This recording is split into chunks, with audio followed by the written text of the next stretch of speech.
Well, good evening, everyone, and welcome to tonight's edition of the Whitfield Report. It is Saturday night, and I am here live at NGC Studio. Welcome to the show. I'm so glad to have all of you here with me here tonight, whether you be here in the past, present, future hour, and we're streaming live here on both YouTube and DLive.com simultaneously. I also tried setting up Periscope, but streaming's not working over there for whatever reason. But 2 out of the 3 platforms, not bad. So anyway, welcome to both audiences on DLive and on YouTube as well. So, yeah, welcome everyone. Contact info as usual. You can follow me on Twitter and Instagram at SomeTW_NDC. Hashtag Whitfield Report. You can follow me on Gab and Parler at Sam Whitfield. Facebook.com/Whitfield Report. TheSamWhitfield.com for all your latest news and whatnot. So, updates on the show. Subscribe to the podcast on Apple Podcasts, Spotify, all that jazz. Although I still have to upload last week's episodes to the feed because apparently I uploaded them, but apparently they didn't process or whatever, so they're not on there. So I'll re-upload last week's as well for those of you who like to listen on audio. But anyway, I'm here now, and as the title suggests, folks, it has been the week from hell, ladies and gentlemen. And I covered a bit of this earlier in the week with the Versa Media crew, but there have been riots non-stop across the country along with protests. Protests are justified, riots are not, in my opinion. But anyway, let me go ahead and give a quick shout out to the chat. We have Apex Gamma, we have Owen Benjamin, Sucks Vox Off, which that may be the only good thing that happened, that may be the only good thing that happened this week that I can think of. Some news with that. Also, John Arcade, the man, the myth, the legend. And I think I saw Davey in here a bit ago in the YouTube chat, but I'm not sure if he is still in here or not. But yeah, riots across the country, ladies and gentlemen, and I don't want to get off on a rant here to begin the show, but not how I do. What am I talking about? So, folks, I think by now we can pretty much all agree, most of us, mostly everyone has seen the George Floyd video, and, I think we can all agree that the video was, repulsive to say the least.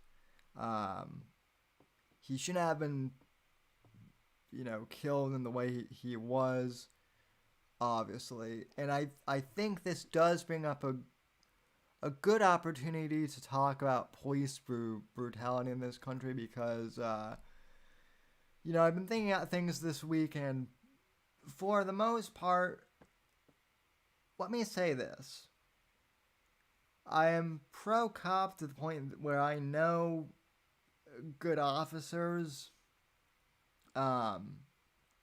and I've known good police personally, but I also have quite a lot of. I have friends who have been on the other side of that fence, and needless to say, we definitely have an issue with police brutality in this country. I don't want to, name people, but I know, people who have had really shitty experiences with cops.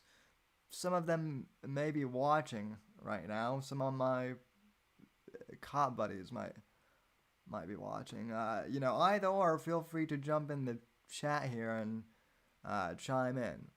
But there definitely is a problem with police brutality that needs to be addressed in this country, and I think there's a way to do it. I think having dialogues about it is successful, and that's what we need to do, by and large. With that being said, though, I think we need to largely leave race out of the police brutality problem. And I know I'm going to catch flack on YouTube, certainly, for saying that. But this problem with police brutality goes beyond just, racism and whatnot. That's not to say that there isn't a racial element in certain amounts of these cases, but I think,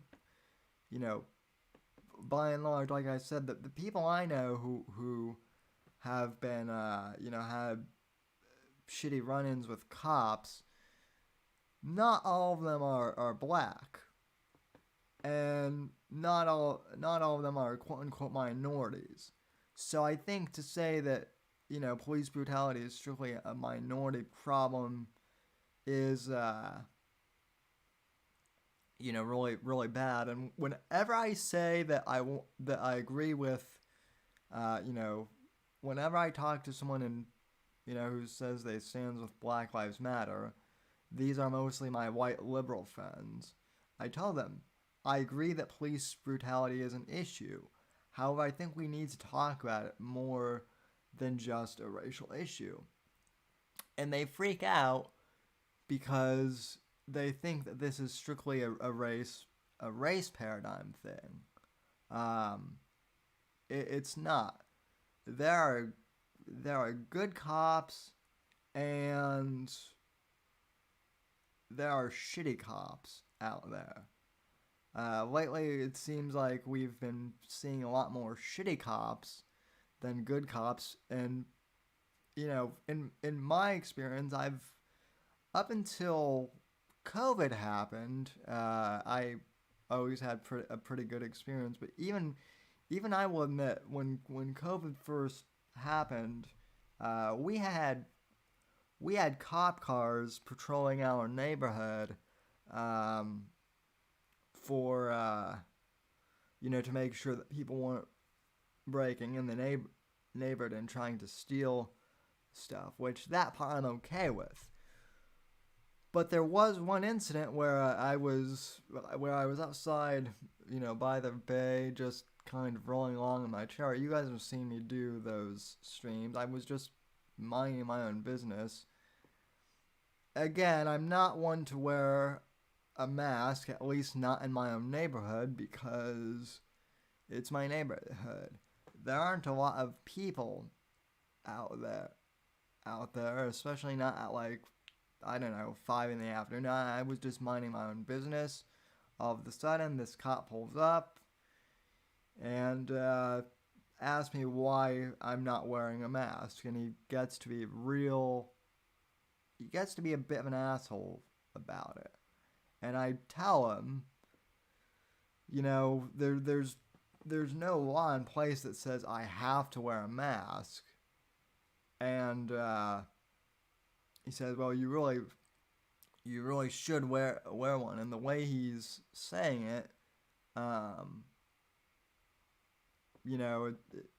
just his tone of voice was kind of intimidating. But I held my ground and said, I understand that, but I'm not wearing a mask in my own neighborhood. When I go and public to big stores or whatever, then I will. But in my neighborhood, um, I think I'm pretty safe here, and um,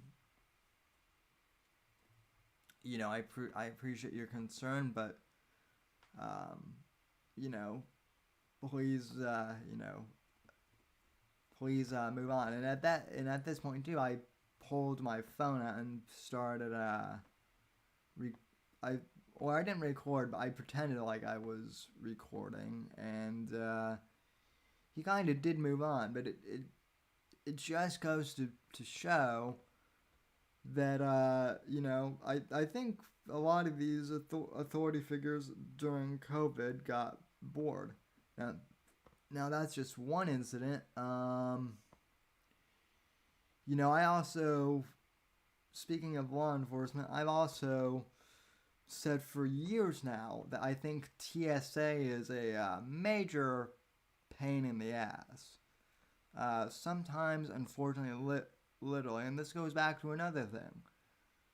If we want to talk about police brutality and whatnot, let's talk about the Patriot Act, too, which has originally I was before the Patriot Act, but it's been 18 years almost since 9/11 happened. It's coming up on 20 years, and we've had the Patriot Act.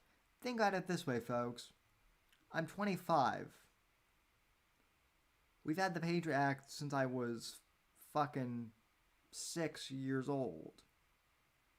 And what has it done other than,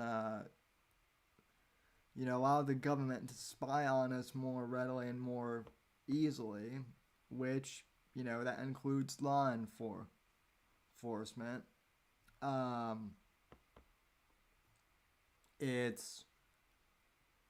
hasn't really stopped any terror threats. I can think of maybe one that the TSA stopped that I can remember, and that was when that idiot tried to smuggle a bomb onto the plane with his shoe, and I don't even think the TSA stopped that in the line. I think it was able to get to the gate before someone stopped him. I think airport security might have actually stopped that one. Just local airport police. But bottom line is, it's not so much a race issue that we need to be talking about here. I mean, it certainly is for some communities, but by and large, I think this is more of an authority issue, because I can guarantee you that if George Floyd was a white guy, and well, I can almost guarantee you, we don't know what happened for sure, but it's pretty safe to say that if George Floyd had been a white guy, people say he might not have been killed, but we don't know that for sure. That cop might have still had his foot on Floyd's neck. That asshole cop would have most likely been an asshole to a white guy and killed him as much as a black guy. And he also, this is the other thing, that cop had 19 prior citations, 19, and he was still allowed to be a cop. So that's the main issue I see. As far as the protests go, I think the peaceful protests are warranted. That yes, Black lives do matter, and we need police reforms. When it's peaceful protests like that I can I can get behind that. What I can't get behind is when Antifa shows up and starts, these paid activists who start burning buildings and rioting and shit like that, and breaking into small business owners and burning shit down. I mean, hell, I've done 3 streams so far just this week with the Versa Media guys, where we have watched in real time as these cities have burned on the news feed and done commentary. And I've got to say, I'm doing it again at 11 with the Versa Media guys, so I will be restreaming that here and on their channel as well. So check that out. Quick plug. But yeah, this lawlessness is no way to solve things at all. So we need to talk more about police brutality and authority and whatnot as a societal issue rather than just a race issue alone. Let me go ahead and check some of the comments. So far we have, let's see, a cop arrested a duck in my town yesterday. What a clock. Let's see. Yeah. Just watching the world burn. 2 out of 3, not bad. Oh yeah, in terms of platforms. Have you seen his rap sheet, Sam? Floyd's? Yeah, Johnny. I mean, I'm not saying that George Floyd was, a good guy necessarily. This is the other thing is, this is the one thing where I will give Black Lives Matter. Well, I'll give Black Lives Matter crap on a lot of stuff, but needless to say, George Floyd, Mike Brown, none of them have exactly been angels, but at the same time,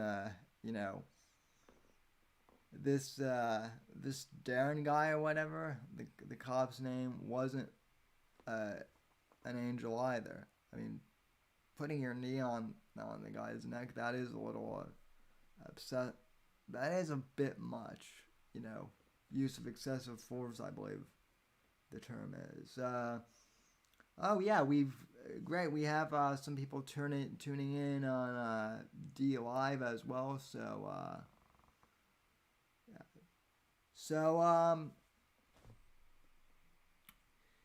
don't think anyone really summed this thing better up this week than Tucker Carlson. He did a fantastic segment on this earlier this week about how these riots have been breaking out and happening, and yet the politicians on both sides don't really seem to give a damn about much of this. And I'm going to play a bit of it here in just a sec. I'm not going to play the whole segment, but I'm going to play the first few minutes of it because I think it is definitely worth watching for sure. So this is Tucker's monologue from earlier this week, which I want to break down about how our politicians really have kind of let us down here. So anyway, cut number 1, roll the tape.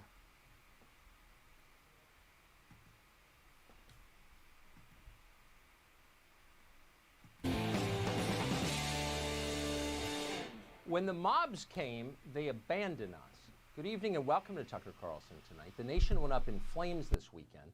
No one in charge stood up to save America. Our leaders dithered, they cowered, they openly sided with the destroyers. In many cases, they egged them on. Later, they will deny doing any of this. They are denying it now. But you know the truth because you saw it happen. This is how nations collapse. When no one in authority keeps order, and when so many in our professional class encourage violence, American citizens are forced to defend themselves. They have no choice. No one else is going to defend them. They know that now. It's possible that more people will be hurt in coming days. That would be a tragedy. But in an environment like this, more violence could very well lead to a cascade of new tragedies, to something far bigger and more destructive than anything we have seen so far. So this isn't over. It might simply be the beginning. We pray it isn't. It's hard to think clearly about anything that's going on right now. The chaos, the destruction, the relentless lying from above, it's all too much. Americans are bewildered and they are afraid, but most of all, they are filled with rage, angrier than they have ever been. The worst people in our society have taken control. They did nothing to build this country. Now they are tearing it down. They are rushing us toward mass suicide. So how do we respond? We must protect ourselves and our families. Once again, we have no choice but to do that. But we cannot allow ourselves to become like they are. We are not animals. We are Americans. In the face of such indecency, we must resolve to be decent. We believe this country has a future. We intend for our children to live and thrive here. That is what we are defending. All our leaders do is set us against each other. They stage a never-ending national cockfight for their profit and amusement. But we're not going to play along. We will love our neighbors relentlessly in spite of all of it, not because they look like us or share our political views, but we love them because they are human beings and they are Americans. Those are the bonds that tie us together, the bonds our leaders seek to destroy. We can't let them. And by the way, this is what I have been trying to say all week long to a lot of my, to a lot of my IRL friends. And, to their credit, a lot of the regular listeners of this show agree. But a lot of people just want to get angry and politicize this. And, like I said, I'm in 90%, agreement that a lot of this, shit with the cops, a lot of the anger is justified. But I don't want to politicize this totally, and a lot of them do. They want to defund the cops, which I don't think, completely, which I don't think is a good idea. And, like Tucker Carlson says, we need to love our neighbors, regardless of race or political affiliation. But the political left, they don't want that. So, like I said, I'm not going to play this whole clip, but I do want to keep on playing it because he makes some valid points here. We should start by being unsparingly honest about what is happening right now. Truth is our defense, and it's our country's last hope. We plan to use tonight's hour to create a record of this moment right now, to show you what's really going on in your country. We feel an obligation to do that before the facts are spun into propaganda by the liars, or the images are pulled off the internet forever, as many of them inevitably will be. We're going to begin tonight with where my family lives and has lived for 35 years in the northwest quadrant of Washington, D.C. This is called Mack Market. It's on MacArthur Boulevard, which is named after General MacArthur during the war. It's our neighborhood store. It's walking distance from my house. People meet there every morning for coffee. Kids come after school for candy. It's as close to a community gathering spot as we have. The market is run by the Kim family. The Kims are immigrants from Korea. They are revered in our neighborhood for their decency and their hard work. When they lost their son several years ago, the neighbors grieved for them. The Kims are not political. They've never hurt anyone. They only make things better. But last night, the mob came for their store. At 1 a.m. this morning, Mr. Kim was kneeling alone on the sidewalk trying to salvage what he has spent his life building. Scenes like this played out in hundreds of neighborhoods across this country, maybe yours. Here are a few. In Columbia, South Carolina, a man called the police when things began to fall apart. Rioters saw him call. They surrounded that man and they beat him. Onlookers laughed as he was pummeled. Oh, hell no. They about to get on his oh, Lord. Oh, no. What? Damn. In Rochester, New York, a group of 8 men smashed the windows of a jewelry store. A couple who lived above the shop emerged to confront them. Both of them were viciously beaten with a ladder and a 2x4.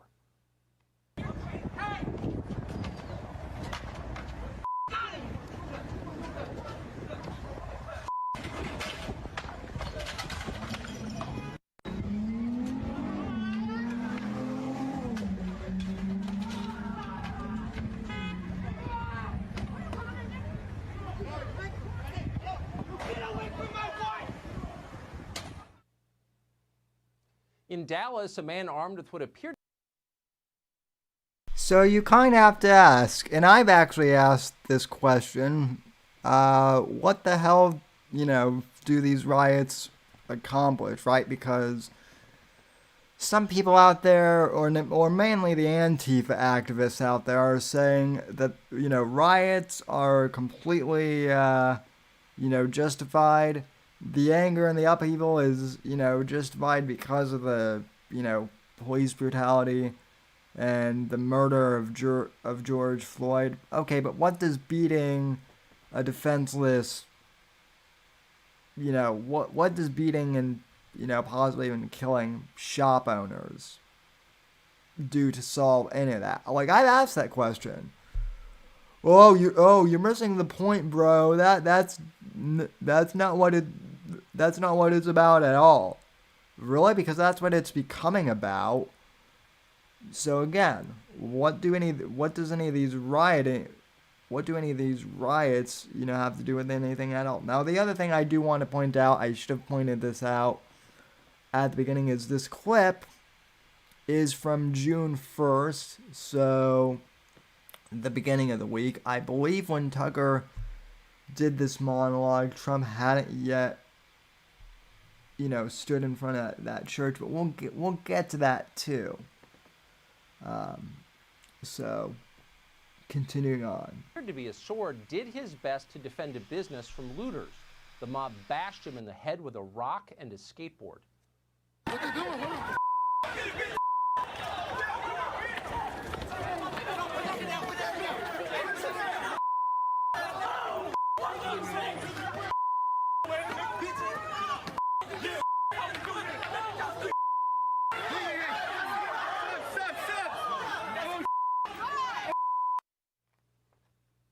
It's hard to watch. In San Jose, rioters with crowbars stormed the highway and attacked vehicles trying to pull drivers from their cars.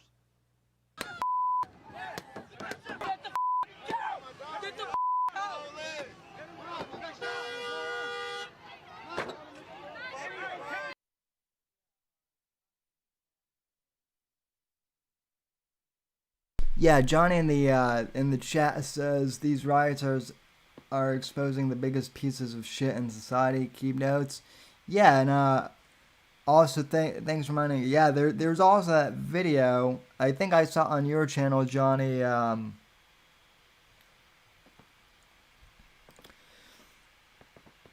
think there was that video on your channel, Johnny, of the. In fact, let me try and find actually. I think it's the video, if I'm not mistaken, of the protester strangling the puppy, because that also went viral. That also went viral. You actually had one of the best. I mean, it's horrible, but as far as like, the quality of the video itself, you actually had one of the better ones I saw. And yeah, folks, we'll get to the Ellen Benjamin stuff later tonight too, because I mean, let's face it, that is like one of the only good things that is going on. Johnny Arcade. Okay, yeah. Peaceful puppies, quote unquote peaceful protester strangles a puppy on live TV. Yeah, well, this violent protester strangled a peaceful puppy. That's more. We're gonna let you go to a different spot there, so we don't need to be looking at that. And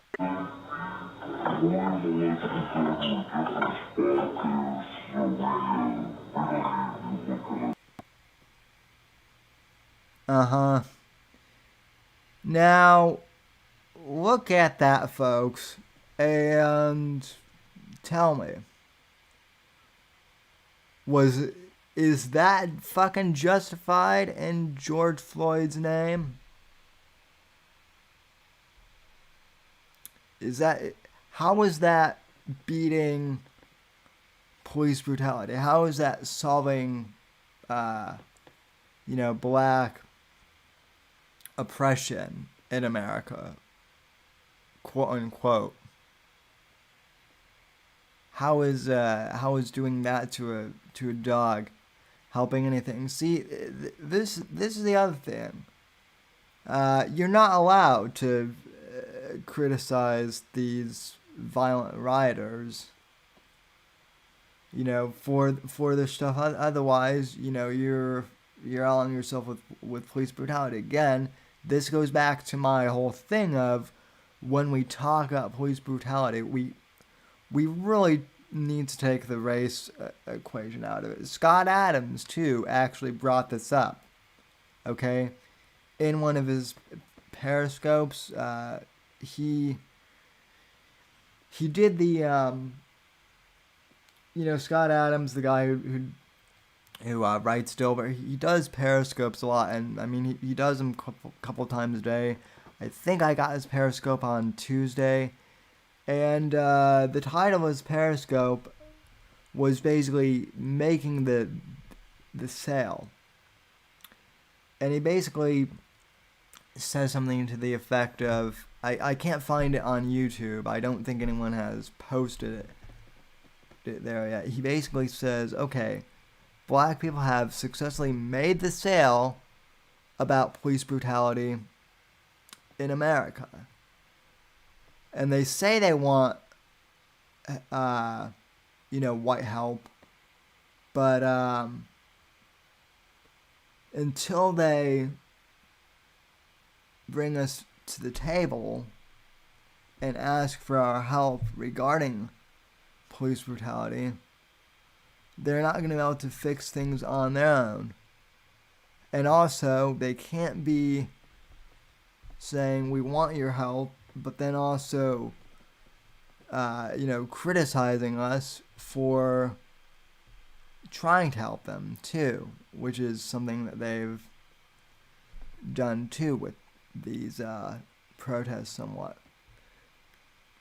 So yeah, the image of the puppy getting strangled, that was disturbing. I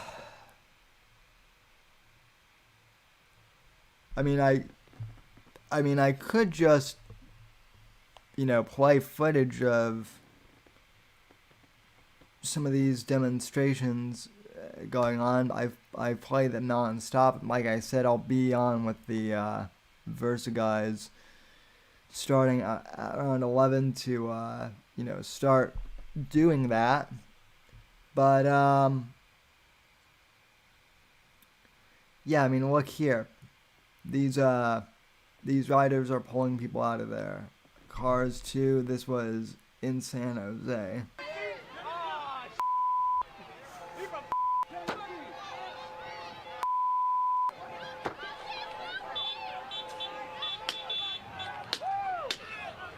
In Birmingham, Alabama, a local reporter called Stephen Quinn was beaten and then he was robbed on live television as he tried to cover the looting. That is the horrible scene that you see right there as they are. We're wanting to make sure that Stephen is all right. In Portland, Oregon, a man was beaten apparently for daring to carry an American flag in public. He never released the flag, by the way. Done with people like you. I have your opinion.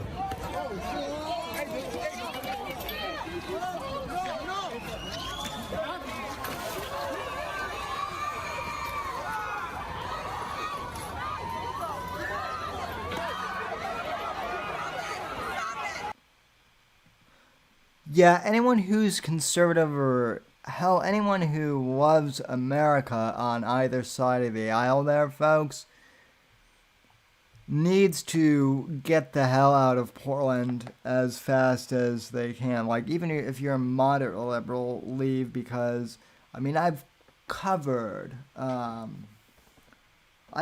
Portland for years and years with my friend Dan Sandini.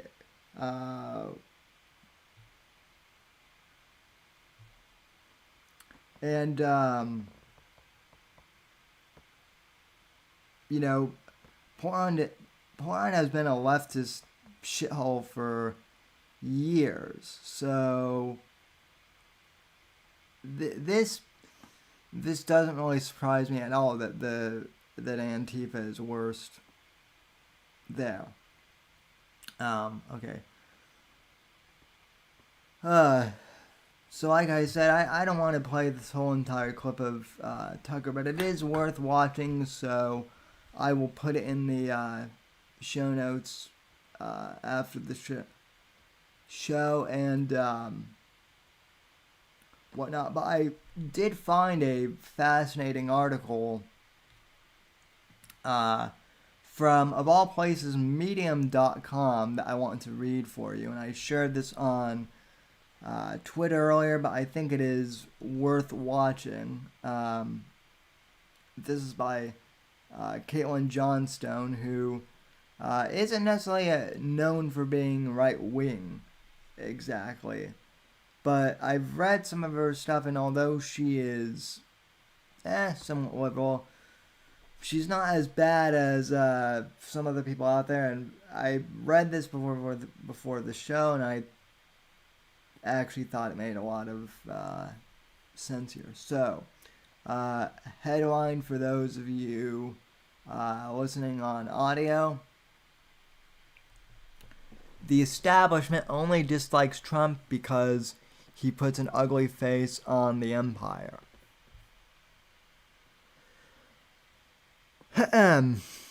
Barack Obama has given his perfunctory speech about the Black Lives Matter protests taking place in America today, and it was every bit as full of pretty words and empty of actual substance as you'd expect from a president who spent 8 years stagnating the progressive movement with empty hope narrative, while advancing the same murderous, oppressive agendas as his predecessors. The former president talked about changes that need to be made as though he wasn't the most powerful politician in America for 2 full terms. Praised the nation's police officers, saying, quote unquote, the vast majority of them protect and serve the people, and encourage them to continue making empty gestures of solidarity with the protesters to calm them down. Quote, I want to acknowledge the folks in law enforcement that share the goal of reimagining policing, Obama said, because there are folks out there who took their oath to serve your communities and to your countries, who have the tough job, and I know you're just as outraged about the tragedies in the recent weeks as are many of the protesters. So we're grateful for the vast majority of you who protect and serve. I've been heartened to see those in law enforcement who recognize, let me march along with those protesters. Let me stand side by side and recognize that I want to be part of the solution, and have shown restraint and volunteered and engaged and listened because you've been a vital part of the conversation and change everything that is going to require everyone's participation. Which, by the way, folks, I do want to editorialize a bit here. Police should not be bowing down like that when it comes to, I've seen pictures of the cops kneeling with the protesters, which they should not be doing that. They should not be, kowtowing to the protesters' whims, even if they are peaceful, but they are authority figures, so they at least need to, maintain that presence out there. So, back to the article. George W. Bush also weighed in on the protests with the quote-unquote compassionate conservative who murdered 1 million Iraqis, sending liberals throughout the Twitterverse into fits of ecstasy with his emotional plea for empathy and shared commitment, and bold action and peace, and a peace rooted in injustice. Establishment narrative mongers on both sides of America's imaginary partisan divide have been saturating the mass media with gushing praise for the two former presidents and their wonderful worlds of healing and unity. And indeed, the words are quite nice. They will change exactly nothing, but they sound nice. And that is exactly what a U.S. president's job is. Not to end police brutality and systemic racism, not to make change which benefit the American people, and certainly not to make the world a less violent, murderous place, but to say pretty words which lull the public into a pleasant propaganda-induced coma, while the sociopathic oligarchs who really run things rob them blind. So yeah, I will say this for Caitlin Johnstone. She's a bit out there when it comes to some of this stuff. She is on the left, and I don't necessarily agree with everything that she writes. But even a broken clock is right twice a day on some of this stuff. So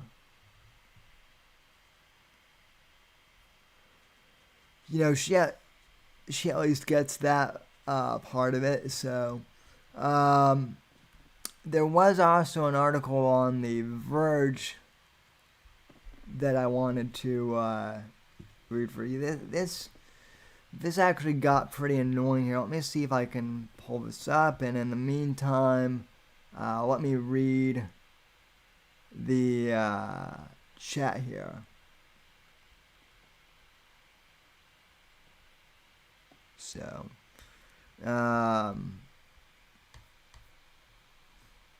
hold on a sec.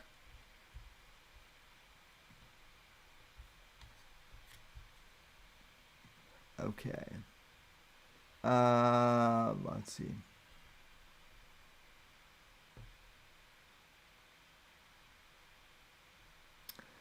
Let's see. Yeah. Oh, going back to the dog thing. Yeah, the dog had zero to do with Floyd. Anyone who can hurt an animal is just because is a turtle shitbag. Yep, I agree. Johnny Arcade. Blacks love dogs, Sam. What does this lead to? Cops will and are already quitting left and right. Military, police.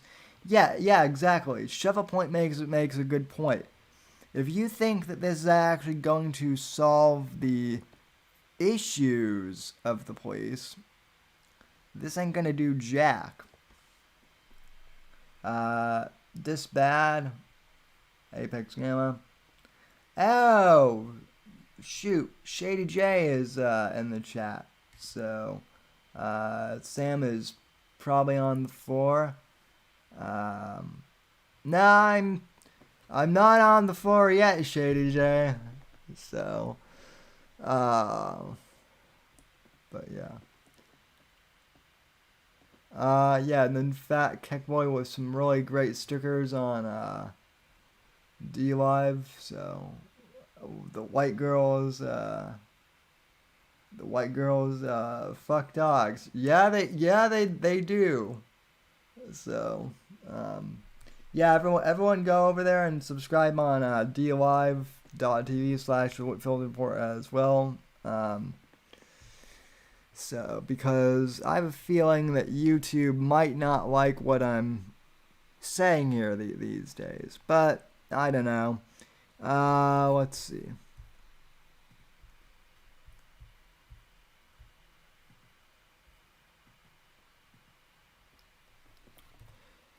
Let's see. Basically, I wanted to pop an article because this Black Lives Matter propaganda has started popping up all over the place again.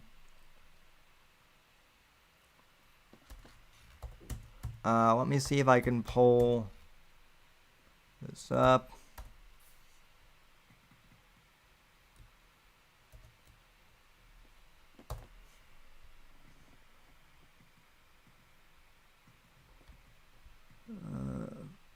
Thought I had this in my bookmarks, but I'll have to manually Google this. Call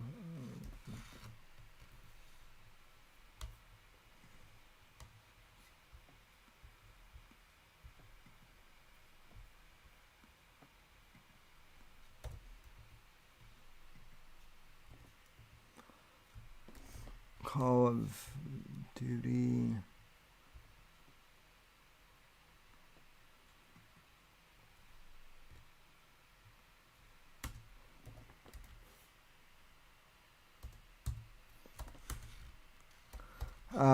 Basically, folks, in the latest Call of Duty update, and okay, so here's the article I bookmarked, and I will pull up on the screen for you guys here. Sorry about the wait. Basically, headline from the New York Post. Call of Duty adds Black Lives Matter message to loading screen. And, yeah. Let's, no escaping this anymore. No escaping it. So, Call of Duty is adding a new feature to its mega popular Modern Warfare game, social activism. The best-selling shooting game now includes a message splashed on its loading screen with Black Lives Matter written in large, bold print. Our community is hurting, the statement first spotted by The Verge reads.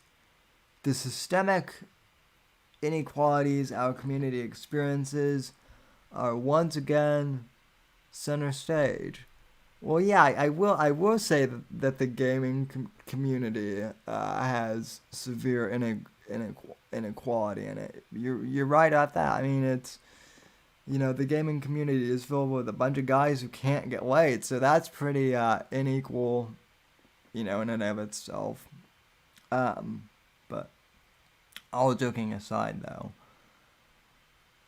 Call of Duty and Infinite Ward stand for equality and inclusion. We stand against the racism and injustice our black community endures. Until change happens and Black Lives Matter, we will never truly be the community we strive to be. End quote.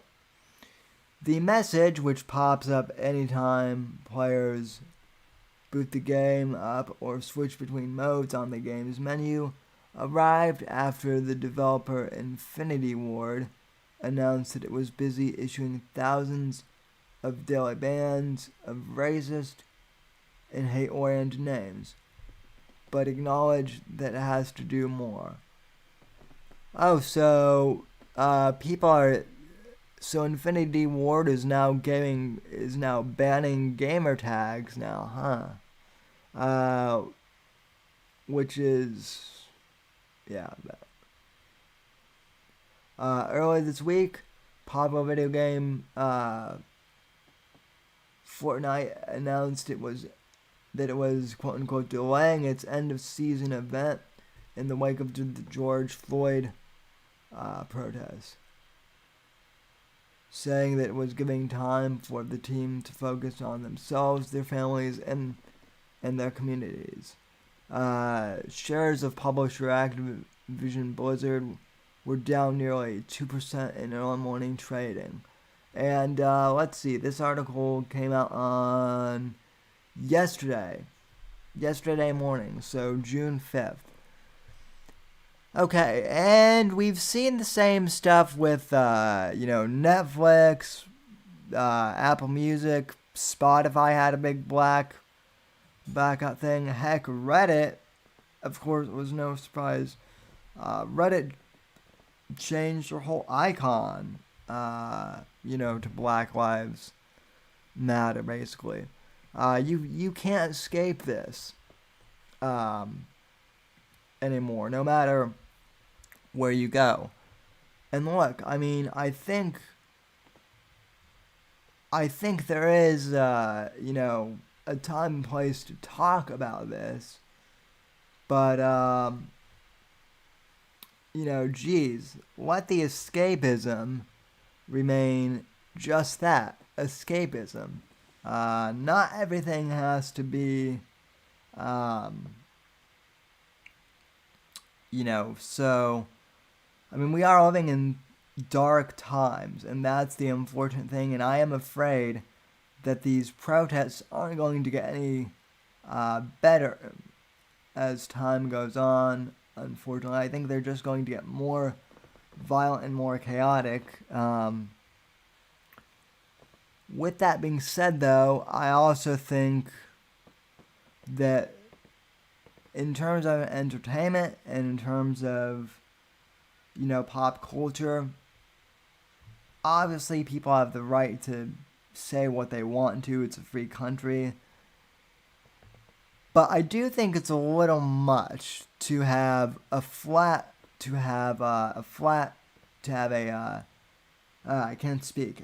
splash screen of Black Lives Matter in your video game whenever you boot the game up. That's a bit much. We literally can't escape any of this propaganda. And by the way, I will say, I will ask what I've always asked about this. When have Black lives not mattered in recent history as a society? I mean, the cop did get arrested for killing Floyd. He did get in trouble. It wasn't like he just killed this guy. It wasn't like he killed Floyd in cold blood and then just walked away. He got his conviction, upgraded from third-degree murder to second-degree murder. To say Black Lives Matter is true, because they do matter, but I have to ask, in 2020, who is saying that Black lives don't matter? That's what I want to know. Other than the, wignats out there, the white supremacists and the blatant alt-right, is society still really saying that Black lives, don't matter? That's what I'm not getting here. They do matter, and they should matter. All lives matter. But, I bet that comment alone will at least get me in trouble on, YouTube for sure. Which, by the way, let me make sure that the, chat is still working here. Should still be working.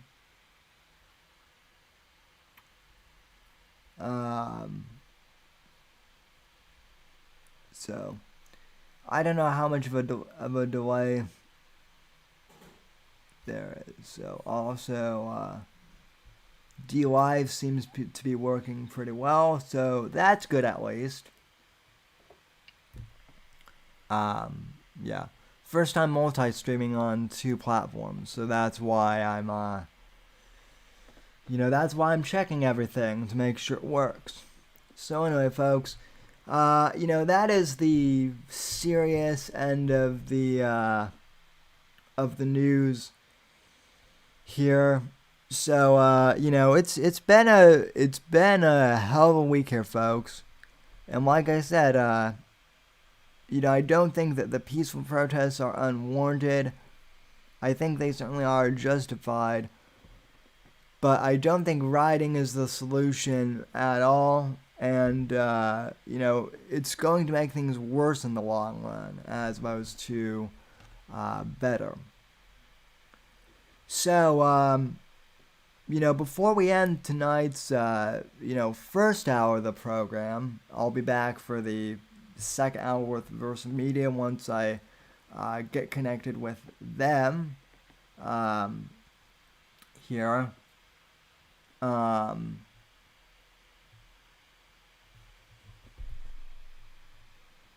I do want to share some good news with you guys, which is that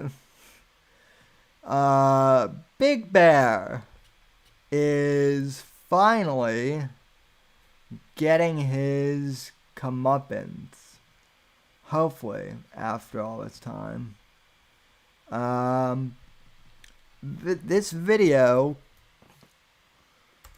let me find it, comes from Milker Nation.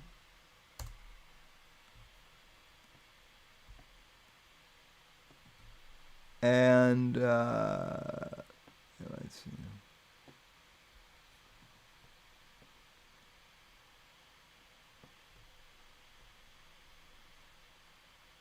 Oh, I thought it was here. Let me see. Oh, maybe it's on Johnny's channel. It's probably on Johnny Arcade's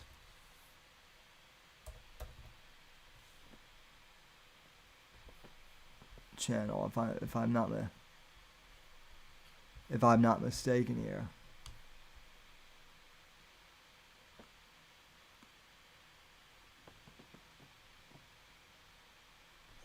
Vox said, Johnny says, Vox said today we should all be supporting this despite our hatred of Owen. Okay, yeah, thanks, Johnny. Yeah, so long story short, for those of you who haven't seen this already in the community, Owen Benjamin is getting sued by Patreon. Owen and Vox both are getting sued by Patreon, which is great.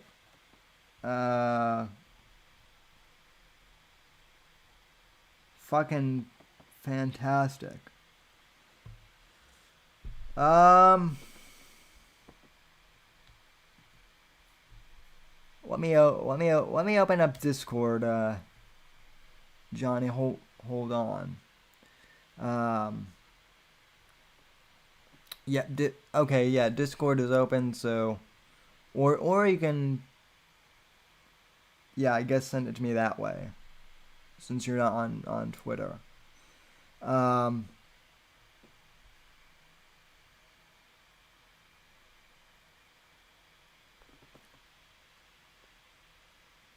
But yeah, I'm glad to see that Owen is finally getting sued.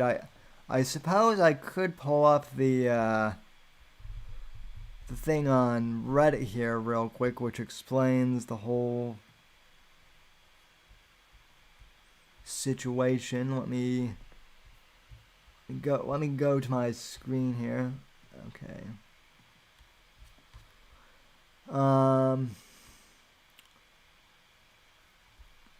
Go to my vids, they're up. Okay. Will do.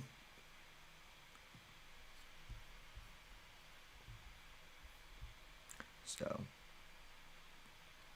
Yeah, usually I have all this stuff,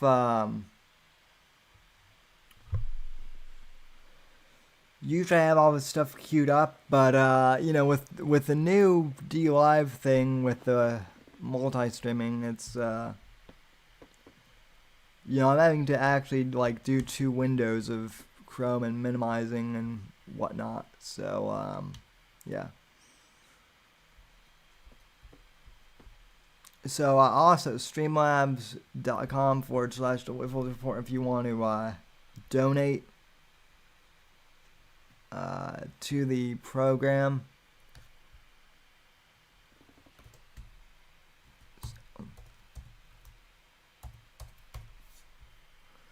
All right, so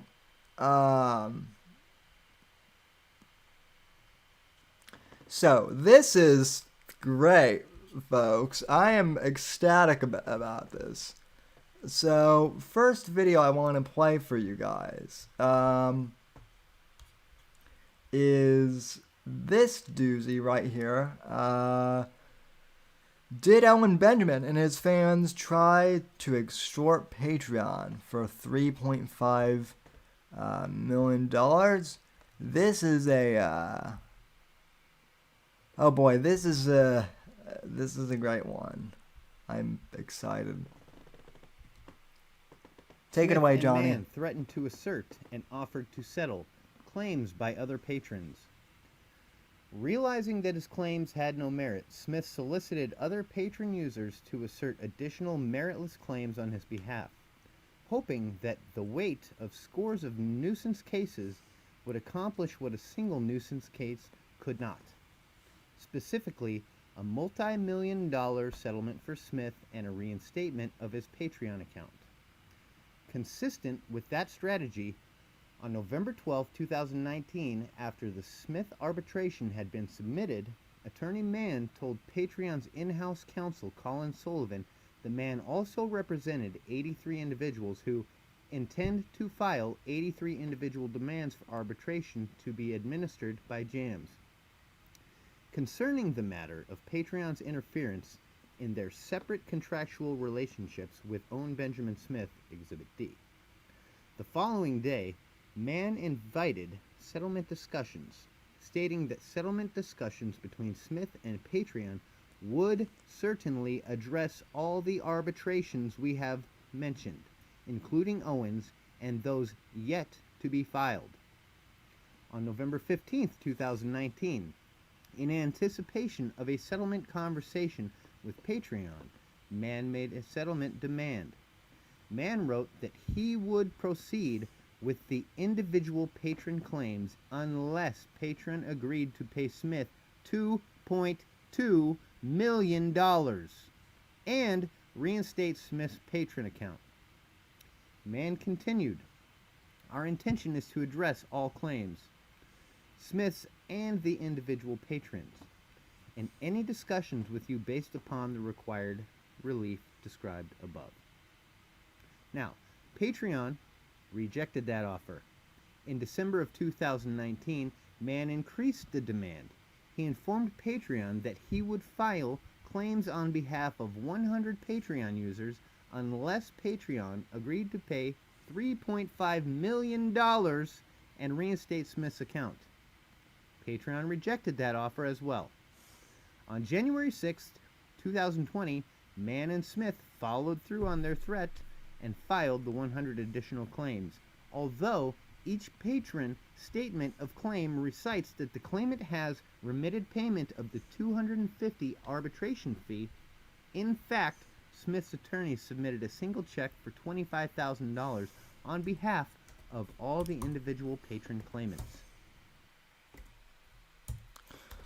So basically, Owen is now getting sued for trying and extorting, Patreon, along with like 73 other bears out there. Now, here's something that I do want to bring to people's attention, and I'm not even exactly sure that you've considered this, Johnny, but I do want to bring one thing up. So that sounds like extortion to me, folks. Basically, Vox and Owen got 85, or I guess 74 people, probably more than that, to file lawsuits against Patreon on Owen's behalf. And now Patreon is countersuing them in retaliation. So where did Owen basically learn this, mass arbitration technique? Where did he learn it by chance? Well, I actually had someone, I haven't read this myself, but a friend of mine,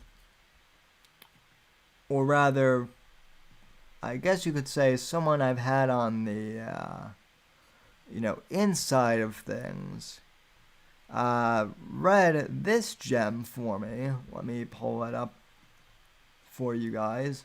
SJWs Always Lie by Vox Day. Taking down the thought police. Now, this is a clear, ripoff of Jonah Goldberg's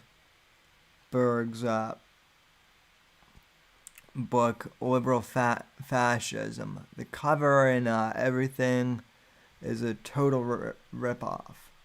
But basically, from what I understand, the synopsis of this book is basically,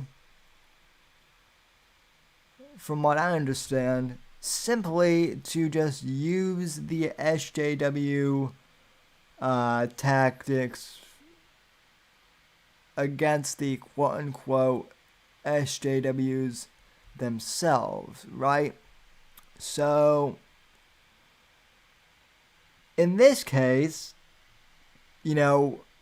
Vox and Owen claim that Patreon are a bunch of social justice warriors, and that they're censoring Owen's free speech and all that, garbage nonsense. I mean, which they are, but it's because Owen's, a piece of crap, and violated their terms more than once, I, should say. So basically,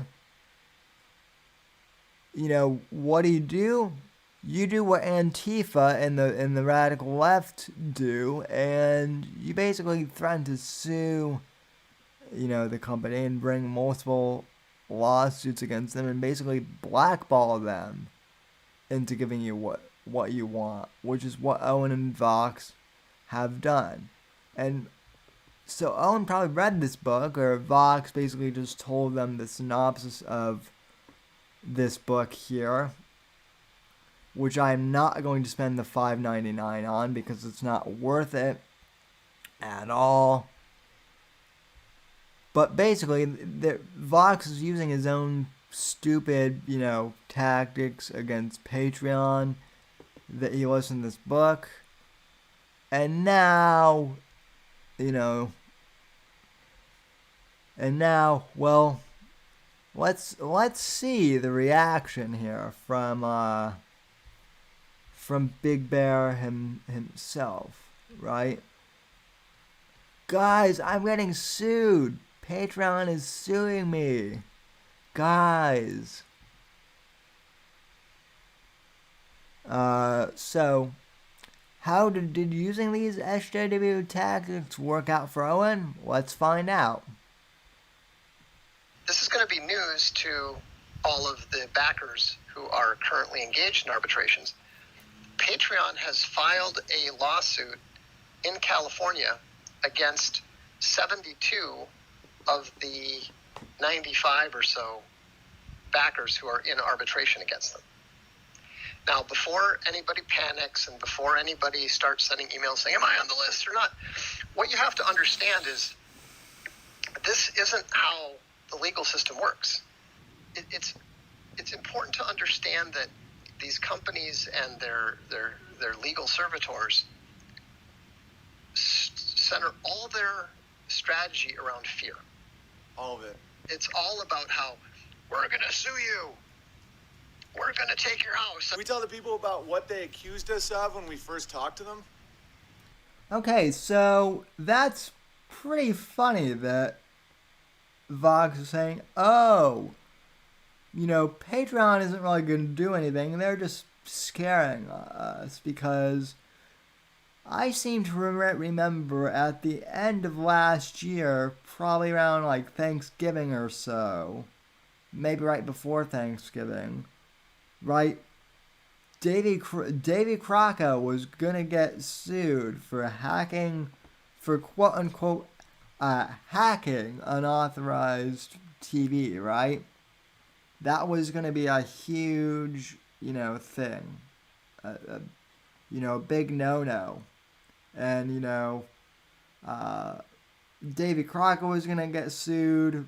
Johnny was gonna get sued. They were gonna try and find out who Milker Nation was and get his, ass sued. Like I was told by some of my insiders that yours truly was also on the list. So they were gonna sue all of the secret Gamma Kings, for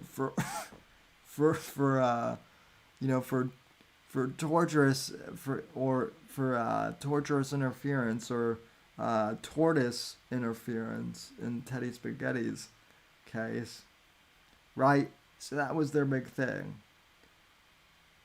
So now Owen is getting a little scared here, folks. He's getting scared. Oh yeah, absolutely. The crazy thing is that they accused people who had never talked to them in any capacity of trying to commit extortion. Yeah, now that people see the severity of this, there's people that are like, oh, Owen and Vax aren't even serving Patreon. We may be putting them out of business, and I have a lot of friends on Patreon, so just rest assured that if we do put them out of business, the Social Galactic guys will most likely create a much better one. And if we do happen to inadvertently wipe out PayPal, then we want to try to help the good people who have been used, or not PayPal, sorry, getting ahead of ourselves. If we happen to inadvertently wipe out a service that people actually need, then we want. Yeah, listen, folks, they're not going to wipe out. They're just not going to wipe out Patreon. It's not going to happen, and they're certainly not going to wipe out PayPal, one of the largest payment processors in the world. Owen and Vox, those two are going to take down two of the biggest, payment processors, for content, I mean, Patreon is one of the biggest payment collection places for, content creators, like them or not. PayPal is a massive payment platform, period. And they think they're going to take down both of those companies. Yeah. Also, John Arcade says, I wasn't going to get sued. I wasn't part of that. I mean, neither was Davey. Davey wasn't involved in any hacking or anything, but I mean, they were full of bluster. Anyway. And Owen looks nervous, too, I might add. Want to make sure that people have access to some sort of replacement. Yeah, because we never thought that was even on the table at first. We thought that we were going to get me replatformed and justice was going to be served. But the way they're acting, I started getting a little nervous. I have friends on Patreon, and I'm like, man, are we going to destroy Patreon? Because they're acting so crazy, guys. Like, to the point where I would feel bad for them if they weren't just so viciously evil. They're not even suing Patreon. You guys don't even understand what we've been doing this whole time. And then they threatened to take my house and all this stuff. We know what you've been doing in your spare time. Mr. Mr. Room Wax and Gay Pornos. We know what you've been doing. And it was just such an obvious bluff. Oh, and I'm so freaking proud of you. It's not over yet, guys. We're still fighting here. We're not. This isn't a victory dance. We're just letting all my backers know that they're going to try and posture with them, and to stand strong. And no matter what happens, that's the power of community. Is we come together and we make it happen. You're never alone. You're never on your own in any of this. And I'll just leave it at that. The lawyers we're up against with Patreon are not on Patreon's side. They're on their side. They're running Patreon into the dirt. And we, are not talking to any of them because last time they accused us of extortion because they're liars. No, and they're not liars. That's exactly what you tried to do. I mean, you even said to... You and Vox even said that in your streams to put pressure on Patreon that way. So yeah, so Patreon isn't lying, and yeah, they don't have their own team of lawyers, but most companies like that don't. I mean, there are some companies like Microsoft and Apple who might have, but most other companies in the Valley and tech, they contract with law firms outside. That's how the law works, Owen. But, oh boy. Yeah, so that was the one good thing to come out of all this stuff. So, yeah. Yeah. Alan Powell says, I hope Base Texas and Connington are part of getting sued. Yeah, I don't know about that. I don't know about that. The list is out there on Reddit, folks, but Johnny says, take that fucking house, God, please. Well, Johnny, is the house gonna be worth anything though? That's the question. Doesn't really seem like it. I mean, the way Owen's been taking care of the house, it doesn't seem like it's gonna be worth anything. So, you should play the Vox stream from today, Sam. The explanation starts getting good at about 5 minutes. Okay, Vox's stream from today. You know what? I'll go it along.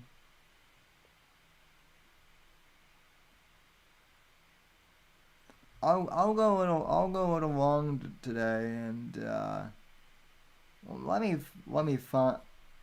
find that stream. I can't believe I'm actually going into Vox's channel. That's scary.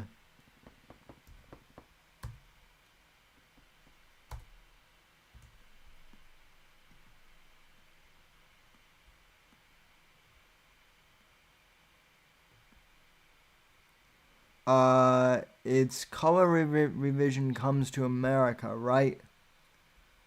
Right, guys?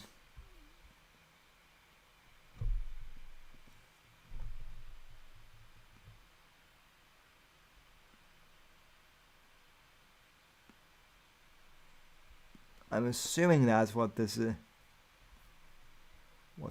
Let me get back to the chat here.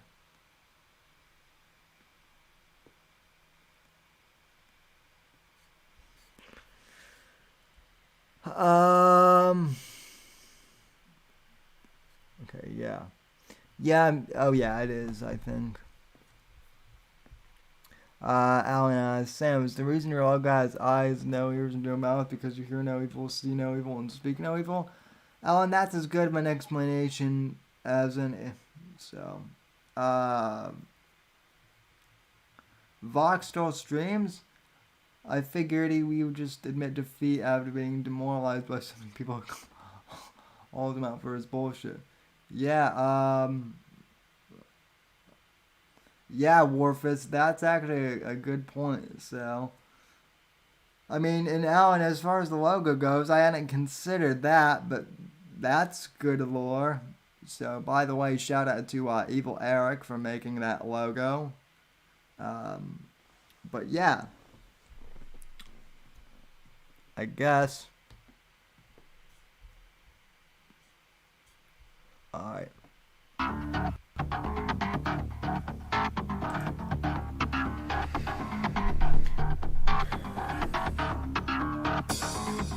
And that you do so. If you go to what they are is they are so-called leaders who are installed as globalist puppets. There are obviously a number of countries where they shut this down, if not necessarily specifically as determined that the government that was blamed for having shot the rioters hadn't actually shot them. The shots were coming from okay. Oh yeah, I got elsewhere, your thing. and it looks like they actually ended up that there were some snipers working for the color revolutionaries who shot the people who were nominally on their own side, and so the game is, remember, we live in a okay, folks. So wrong stream. victim Apparently, Johnny just sent me the link, so here it is. And yes,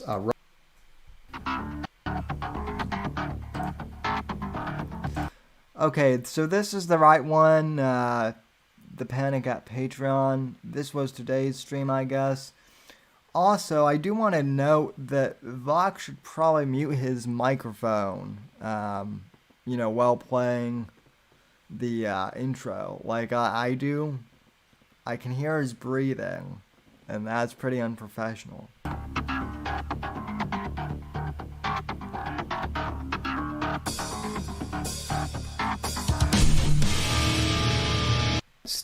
some of their users. And the reason that I'm addressing this publicly, because we've actually 73, 74. What? About some of the stuff that we haven't let people know about. And so what we're going to let you know about is some stuff that is... okay, get to the point. They've attempted to dox and make life difficult for the 72 bears that are currently the subject so it of is the 72 lawsuit bears filed by Patreon. Let me see if I can find it here. There we are.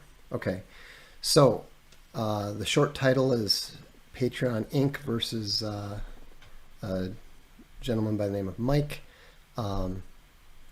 It's got the list of all 72 of the names, which is not technically a violation of the California Data Privacy Act. Unfortunately, the California Data Privacy Act specifically excludes legal claims from this. However, it's a pretty unethical thing to do, especially in light of the fact that their case is just absolutely ridiculous, if not retarded. So anyhow, kind of like your case against Davey was retarded, dude. Yeah, right. So it is 74 bears then that are getting sued. I see. See this is my other. Okay, so you guys want to hear my new theory regarding all this? My new theory regarding all this is that the 72 bears will get sued, right? I mean, Warfist in the comments just hit it on the head. They are sacrificing 72 bear cubs to Moloch. Exactly. See, Owen and Vox, the bears are going to get sued. And the 72 or 74 bears are most likely going to get crushed by Patreon. And then Vox and Owen will just walk away scot-free. I mean, that's how grifters work. They'll probably make up like some bullshit story with with Patreon, like, oh, we didn't tell any of our audience to go and harass you guys. These people were acting entirely on their own. Now, I don't know how well that will work out, considering that, they've openly talked about going after Patreon on their live streams and whatnot. But still, as Warfist said, they will feed bear cubs to Moloch, and yeah. So, let's see. Keep playing it. He explains all of this. Yeah, I'm going to. I'm just saying what my new theory is to all this, Johnny. Now let's see. Here's the first one. Vox, Owen, proving their leadership skills, leading their backers into a stupid, detrimental situation they have no hoping of winning, which was also completely unnecessary. Okay, so let me go ahead and correct that one first. Well, whoever commented that is absolutely right, though. Vox and Owen are leading their followers down a bad path. Absolutely. We not only have a hoping of winning, we have already won. There was only ever one key core decision that mattered, and that decision has been made. That issue has been settled. It's all over now, except the playing out the grinding out the time, and that's why Patreon is doing what they're doing. That's why they filed the lawsuit, because they know it's over. And if they weren't so retarded, they would have simply accepted the reality of the situation from the beginning, because the whole situation was mathematically certain from the very beginning. But the core problem that they had is that they didn't go with a first-rate law firm like Indiegogo did. Oric has a bunch of people from Stanford, Harvard Law, first-rate, very smart lawyers. For whatever reason, and I'm beginning to suspect that a company like Oric would have told Patreon that they couldn't win, that it was a no-win situation. I don't know that happened, but that's what I would tend to suspect. Now, keep in mind, I'm not a lawyer, so I'm not up on the various case law, written law, etc., etc. Oh, you're not a lawyer, eh, Vox? Well, then how come you were threatening Davy Crocco with torturous, interference and all that BS a few months ago? You were claiming to be a big legal expert. Then you were gonna sue Davy and everyone associated with him a few months ago. Now all of a sudden that you're getting sued. Oh, I'm not an attorney at all. I'm not an expert. But Patreon is going to lose too. Yeah. Keep telling yourself that. But the lawyers that I know are very, very, very good lawyers. We're not talking about, you know, a little panty waist boutique pit bulls out of Oakland, which is what they went with. One of my best friends is former head of legal at a $2 billion company. In contrast with that, Patreon's head of legal is a young guy named Colin Sullivan, who got the job when he was 3 years out of the 143rd best law school in the country.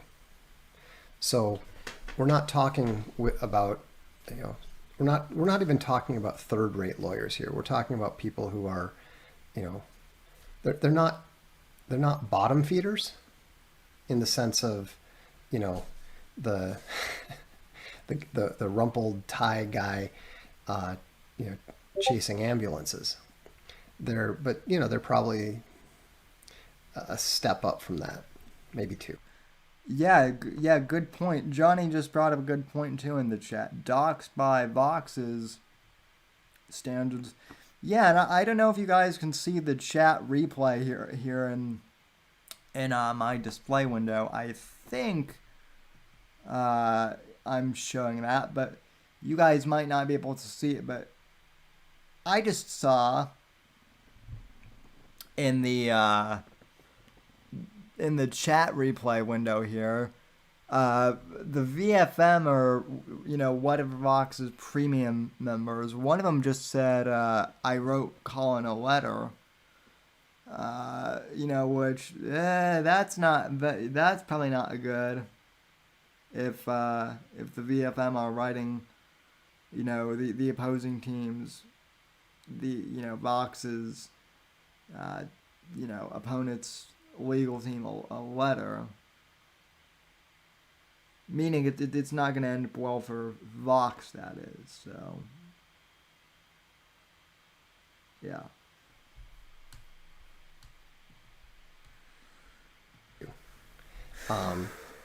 But the key thing is that they simply didn't understand how arbitration works. They truly never understood how the system functioned, and it was really bizarre to see how not only did they clearly not know, but they didn't even learn from their mistakes, and it's gotten quasi comical at times, because they will Shovel Point brings up a good point. Vox doesn't necessarily have a stake in this, though. I mean, not really. Like I said earlier, Shovel Point. That's my theory. He is going to throw these 72 bears under the bus.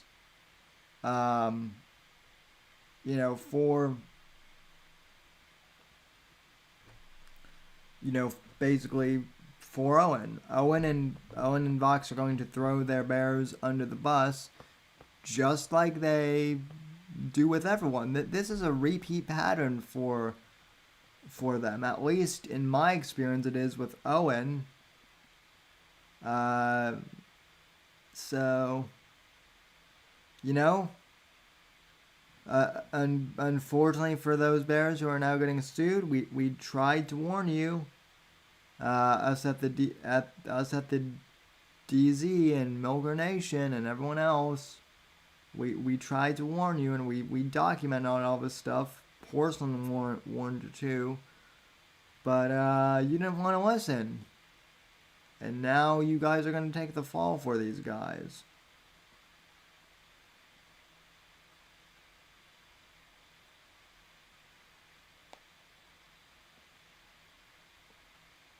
So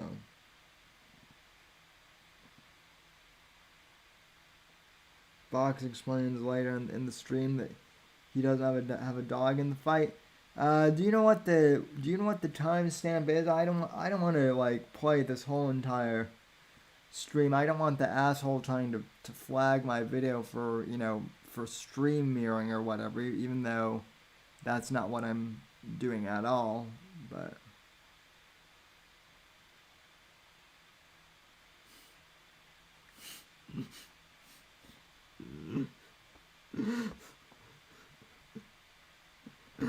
Alan in the chat goes, but Sam, Owen is a farmer. It's totally worth it's totally worth it to throw my life away and harassing a blue chip company. Yeah, well, and let me tell you, this isn't the first time the Bears have done something like this. As I've explained to you guys, too, before, after the whole gummy thing happened, the Bears kept, like, again with the HJW tactics, the Bears were the ones who were trying to get yours truly kicked off of Spotify and Apple Podcasts, and, like, also bombarding the podcast ratings with, multiple mass spams of, like, bad reviews because of the gummy thing. Because I was merely associated with, John Arcade. So them going after companies like this is not necessarily anything new, per se. But this is, like, the first time where I guess it's really, backfired on them. So, yeah. Yeah. Yeah, also Johnny says, remember when Owen got canceled from those theaters and the Bears wrecked them in reviews online? Oh yeah, I mean, they've done, like I said, Johnny, this is their motive, this is their modus operandi. That's what the Bears do. So, and, that's partially why, at least for the audio podcast, I still am, thankful to have Anchor as a sponsor, because, Anchor basically told them to screw off. So,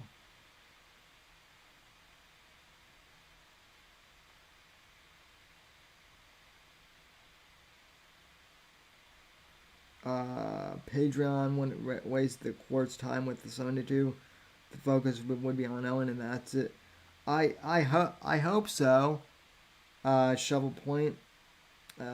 If Patreon wins, it opens the door for other companies to sue. God, I hope so. God, I hope so, Alan. I honestly, I rarely hope that, lawsuits ever are a thing, but in this case, God, I hope they win against Stone and Vox, and I hope they end up cleaning them out. So,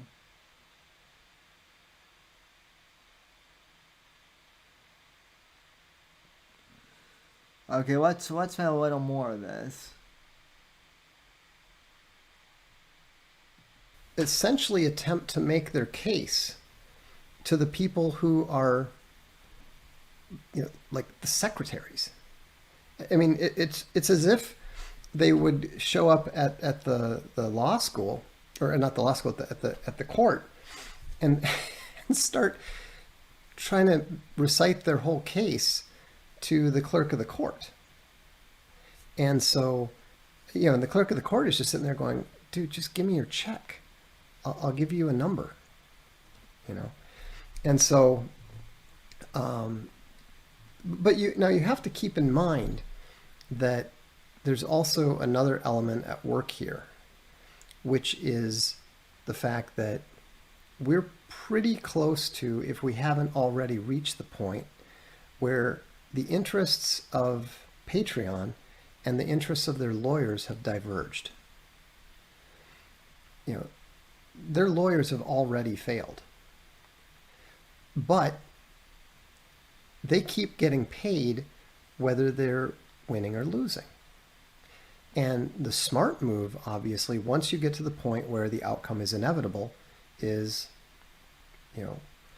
swallow hard, wave the white flag, reduce your losses as much as possible. That's what smart companies do. What stupid companies do is they listen to the lawyers beyond that point. Because once you get past that point, all the lawyers care about is making sure that they keep the checks coming. So they lose, they lose on the important stuff.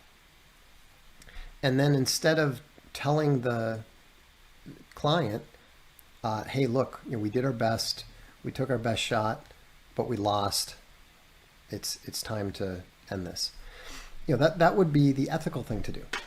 But what the unethical people do, and trust me, these people are wildly unethical.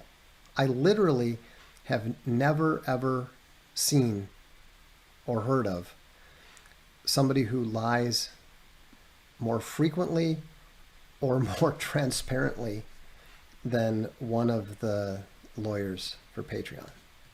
I mean, self-projection there, Vox? That's what it sounds like to me, is self-projection there.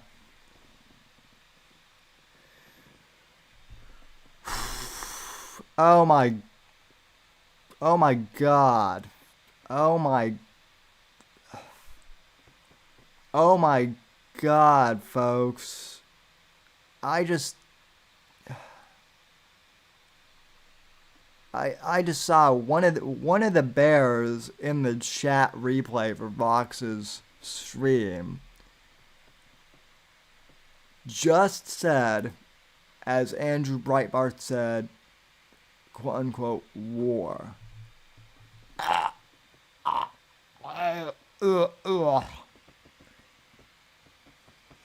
Yeah, Andrew Breitbart would never be good, would never support anything that idiot Vox and Owen are doing. Julie Bear, I'm going to be making fun of you from now on. Yeah, Breitbart would have never supported any of the bear stuff. That's, oh my God, that is retarded. So it's amazing because he will lie about stuff in writing concerning things that he's already written. It's like he doesn't realize that people have memories, or that writing means that things last. It's astonishing. So anyhow, Tyler, if you're listening, I'm talking about you. I'm not even a lawyer, and I can see that you're practically retarded. I mean, it's astonishing. And I mean, here is how dumb this guy is. When one of the lawyers talked to Patreon about a potential settlement, this idiot not only claimed. By the way, all the for those listening and for those of you who can't see in the chat replay, sometimes I'm glad that Vox leaves the chat replay up, because it is hilarious to read as this is going on, because basically, like, Owen and Vox are, I mean, Vox's chat are basically like calling this lawyer guy a gamma. Yeah, this guy is such a gamma that he went to law school. That's how much of a gamma he is. So that this was an attempt at extortion. Remember, the Patreon terms of use requires you to talk to them. Requires you to talk to them. So one lawyer talks to them, and the next thing we know, this idiot Tyler is writing letters to people about how multiple lawyers are attempting to commit extortion. Now, what's particularly amusing about this is that one of the lawyers had never had any contact with them whatsoever. No conversation, no writing, no anything. He literally accused a lawyer of committing extortion who had never even had any communication with them. I mean, if this... So, again, this sounds like major self-projection here, folks. I mean, he might as well be talking about himself and his lawyers in regards to Davy Crocco and everyone involved in that. That's what it sounds like. This guy doesn't end up getting disbarred at some point in time in his career, I will be surprised. Because he has no self-restraint and is just a...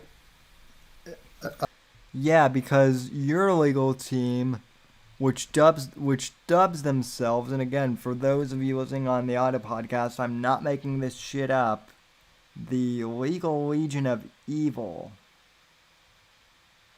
Yeah, a legal team that names themselves that. That sounds like real... That sounds like a legal team with real self-restraint and respect, right? A liar that is so shameless, it borders on the pathological. And so, anyhow, so to go on, now, so that was the one issue that we're talking about there. Let's look at some more of this keen legal analysis that we're seeing from the Reddit folks. Let's see. They filed false claims. Patreon is suing for arbitration and lawyer fees. No, they didn't file false claims. What they did is they told the Reddit folks. That must be us, right? Everyone in this audience and beyond. I'm assuming in this case we're the evil Reddit folks here. Here's the exact sequence of events. Patreon deplatforms Owen. Owen talks to them, gets in touch with them, and talks to them as is required by the terms of use. Hold up, Vox. You forgot a couple of things. Prior to that, prior to Patreon taking Owen off, Patreon, I believe Patreon sent Owen 3 warning emails saying that he would be kicked off the platform for violating the terms of service. And he continued to violate them anyway. And that's a big thing here. It's not like when Owen got kicked off Twitter. And hell, even then, even when it came to Twitter, Owen was practically begging to get banned. Remember that? I know Johnny certainly will. Owen was practically begging them. Owen was practically begging Twitter to ban him, and then he cried about it. And Owen begged Patreon to ban him, and then cried about it. So yeah. Milking the piggies for all he can before he changes it up and starts grifting something else. Yeah.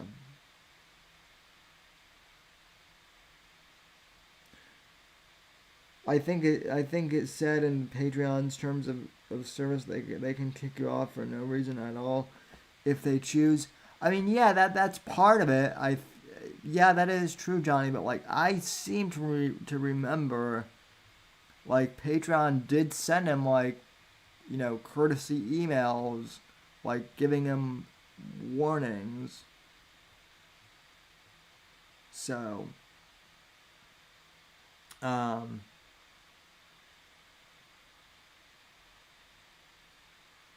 yeah.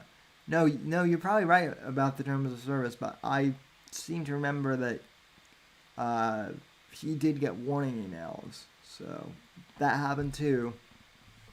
Let's see. Have to talk to them before you go and file for arbitration, and you're not permitted to file a lawsuit. Period. So then, Owen files his arbitration. His backers don't file the arbitration right away. And this is very important. First, because they had to talk to them, which they did. But they didn't file it right away because California passed a law called SB 707 that requires the company that has written the agreement mandating arbitration to pay the fees for the arbitration within 30 days. It's a new law, just took effect January 1st of this year. And we had a pretty good idea. The legal team had a pretty good idea that Patreon was going to be a typical company trying to drag their feet and not paying the fees on time. And we were correct. But that's why the arbitrations were not filed right away by the backers. So what Patreon did is they engaged in a very deceptive practice of having been informed what the arbitration was going to be concerning. They went and they quickly made a surreptitious little change to their terms of use saying, you must arbitrate unless you are going to bring an arbitration relating to what these people have told us. And to make it even worse, they didn't even notify most of the people, most of the users. And it gets better. And this is the big thing. And this is the one that's going to be fun, Patreon. Colin, Tyler, I hope you're watching this, because we're now letting the whole world know about the fact that you violated the data privacy of nearly 3,000 people. And that's the only one that we know about so far. See, what happened is they have such horrifically bad data practices that they actually sent every single backer's information of another creator to Owen. This is... Well, hold up, Vox. Hold up, dear buddy. That's what you were threatening to do with Davies' backers, right? You were going to subpoena Davies' PayPal. You were going to subpoena Davies' PayPal payments and, find out who all the other gammas were who had ever contributed money to, to Davies' streams and, or Streamlabs. And then you were going to, oh my God, does this guy not, this guy is literally a walking contradiction, a bald walking contradiction of a man. So, this is a massive data breach. It is a huge violation of the European Union's general data privacy regulations. It's a huge violation of the UK's rules. And although the California Data Privacy Act did not...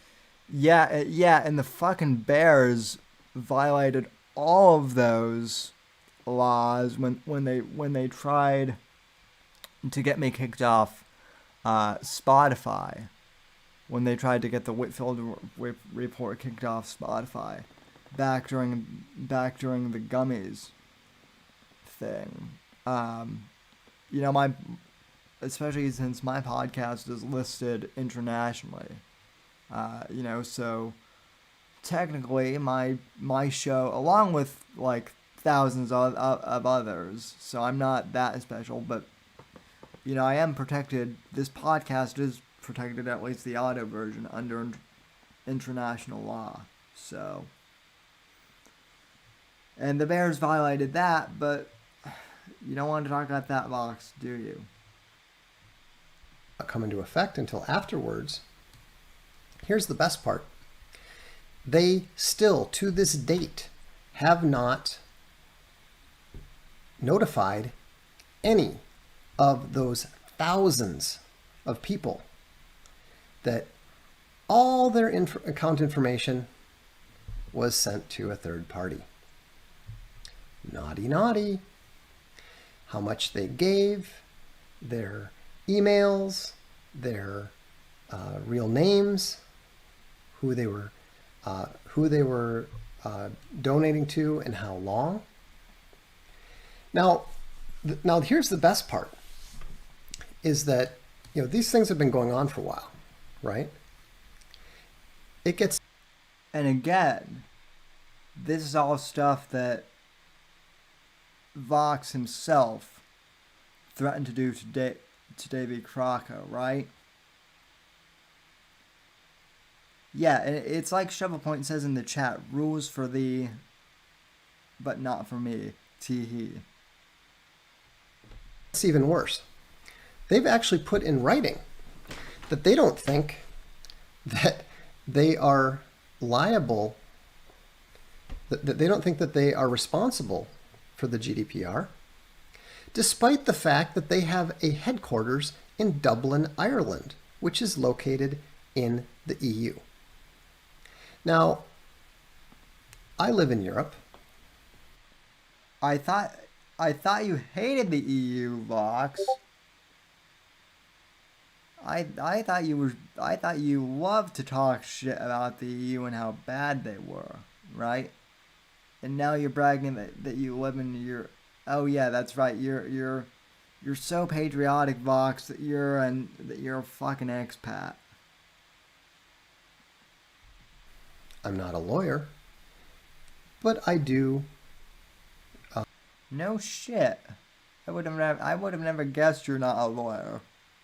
Run tech companies and so forth, and I can tell you that the GDPR is freaking terrifying. We literally don't send out 1/10 the emails that we would have sent out prior to the GDPR, just because the rules are so strict and the penalties are so harsh that it's just not worth it. Unless you're absolutely certain that people can, that you've passed all the checkpoints, that you've dotted all the I's and crossed all the T's and stuff, it's just not worth it. And I know some of you have actually suffered from this because you don't, if you don't whitelist our stuff, we're not going to email you twice. If your emails happen to bounce, we're not sending one again. We and other European companies are very, very, very cautious about this. Why? Because the fines are so harsh that they amount to, like for example, just last week, or maybe it was the week before, it was reported that a grandmother was being fined $50 a day for each day that she didn't take a picture of her grandchildren down from Facebook. $50 a day for one very minor offense. Now, let's say for the sake of argument that the data protection authorities are are willing to overlook the fact that there hasn't been any notification of the wrongdoing in months. And if they're willing to overlook the fact that Patreon's lawyers have put in writing that they don't believe that they're liable. Okay, I'm not sure what any of They this... don't believe that it applies to them. And let's imagine that European courts and regulators don't love to fine the hell out of every arrogant U.S. tech company that falls into their hands. I mean, it's not like an EU court has fined Google $9 billion, right? Oh, wait, they have. So even if we just ignore all this stuff and we say, well, you know, maybe it's on the level of a grandmother posting a picture of her child. Oh, you guys are cracking me up fine today. That will probably run somewhere around $30 million. So, I guess that's where most of that $65 million they got in investment last year is going to go.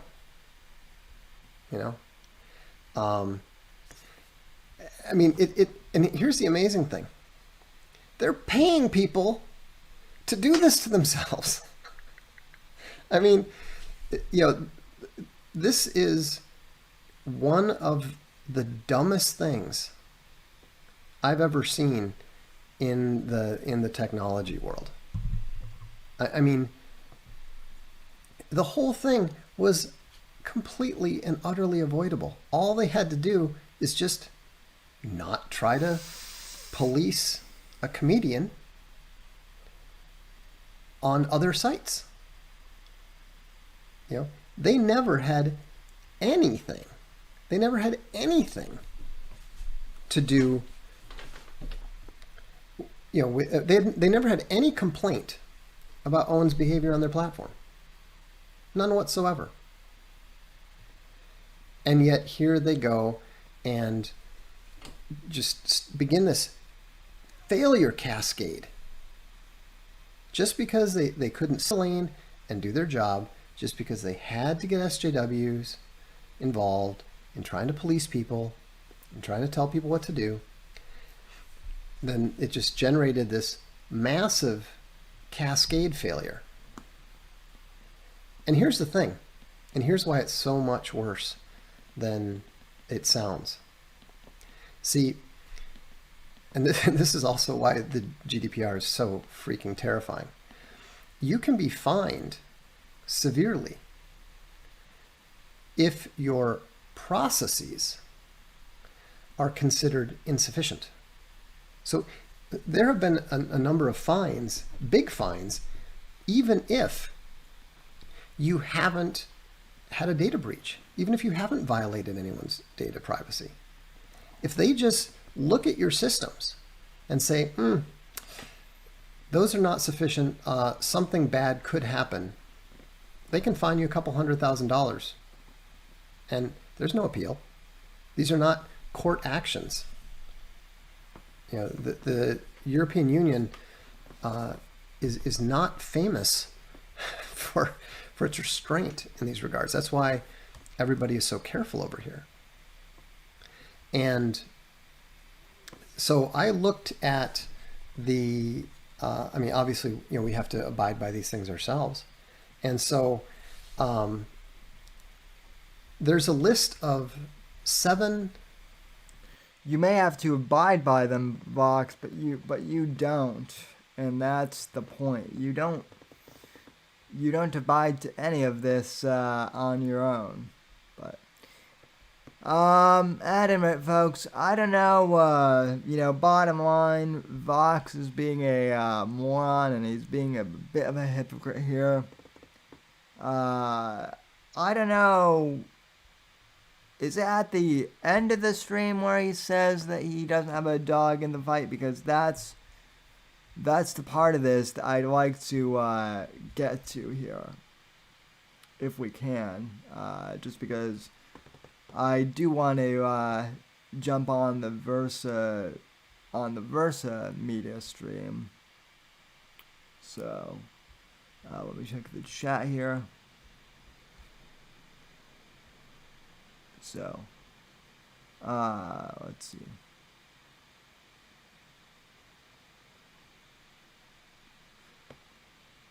Yeah. Well, I mean, yeah. Yeah, they're not gonna take down Patreon though. And I mean, it's really weird that he's talking about EU law here, especially since this is a U.S. company. But anyway, yeah. So good luck with your lawsuit, Vox. And that's gonna be a spicy one here. So anyway, folks, I want to thank you all for joining me tonight here on the Whitfield Report, and let me switch back to my regular view here. We will keep track of this story. So anyway, I want to thank you all for joining me here tonight on the show, and I will be back in probably 5 minutes or so for the third hour with Versa Media. And I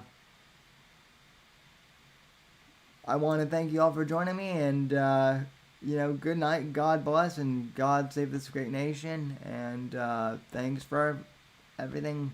And I'll end this stream and start a new one. And I'll be commenting on the latest and right news with the real news from Versa Media crew. So God bless, and I'll be back shortly.